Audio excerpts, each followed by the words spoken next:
सियासत और तमाम दूसरी खबरों के शोर में एक चिंताजनक खबर की धार कमजोर पड़ गई। दिल्ली के गुरु तेग बहादुर अस्पताल में कोरोना मरीजों की सेवा में लगे महज 26 साल के जूनियर रेजिडेंट डॉक्टर अनस मुजाहिद इसी महामारी की भेंट चढ़ गए। उनके साथ काम करने वाली जूनियर और सीनियर डॉक्टर सदमे के साथ ही चिंता में भी हैं।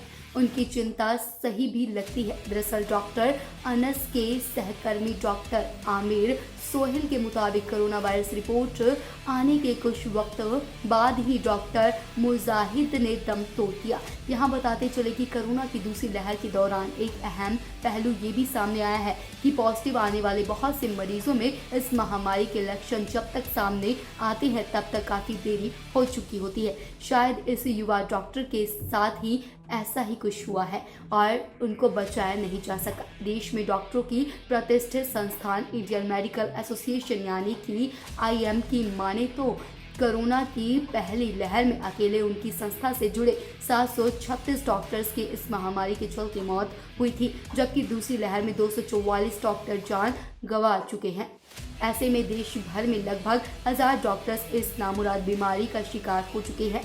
इनमें डॉक्टर मुजाहिद सबसे कम उम्र वाले होने के कारण कोरोना मरीजों की दिन रात सेवा में जुटे युवा डॉक्टर भी अब चिंतित हो गए हैं। कोरोना संक्रमण से देश भर में 1000 डॉक्टर के जान गंवाने का दावा करने वाली संस्था IMA का यह स्पष्ट करना और चिंता बढ़ाता है कि उनके पास केवल अपनी संस्था के सदस्य डॉक्टरों के ही आंकड़े हैं।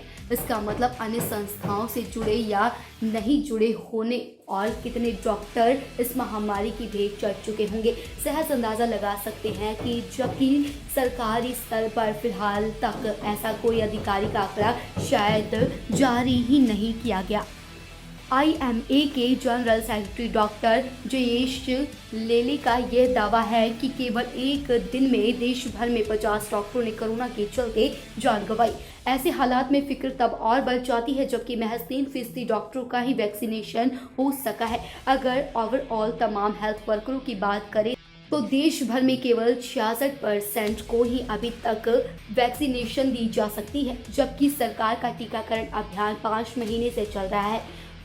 उसमें कितनी कामयाबी मिली है या नहीं, इसकी चिंता करने से ज़्यादा राजनीतिक प्रभाव के चलते केंद्र और राज्य सरकारों में लगातार ऑक्सीजन और वैक्सीन को लेकर अपनी खींचातान जारी है। जब देश में डॉक्टरों की हालत ही ऐसी है और सरकार इस तरफ बेखबर बनी है तो जाहिर तौर पर उनकी संस्था भी सरकार से नाखुश ही होगी।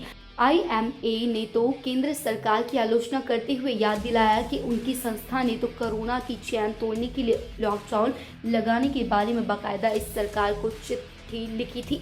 गंभीरता का अंदाज़ा इसी से लगा सकते हैं कि कोरोना की दूसरी लहर से निपटने के लिए केंद्रीय सेहत मंत्रालय की चाल भी बेहद सुस्त रही। ऐसे संस्था का साफ मानना है सरकार बिना ज़मीनी हकीकत जाने फैसले ले रही है और उनकी संस्था के सुझावों को सिरे से खारिज कर दिया गया।